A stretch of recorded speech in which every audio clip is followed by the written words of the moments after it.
Mother છે breast feeding કરાવે છે તો એ આઈડિયલી કઈ એજ સુધી એમને કરાવવું જોઈએ? એક્સક્લુઝિવલી બ્રેસ્ટ ફીડિંગ છે કે કંઈ પણ પાણી વગર એ 6 મહિના સુધી.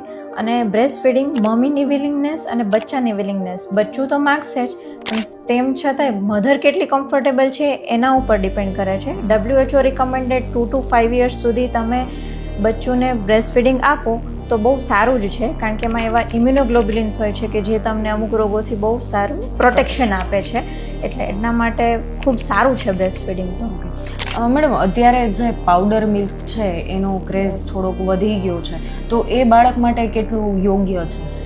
પાવડર મિલ્ક એક અલ્ટરનેટિવ છે. બ્રેસ્ટ મિલ્ક ન આવતું હોય તો second choice is a powder milk.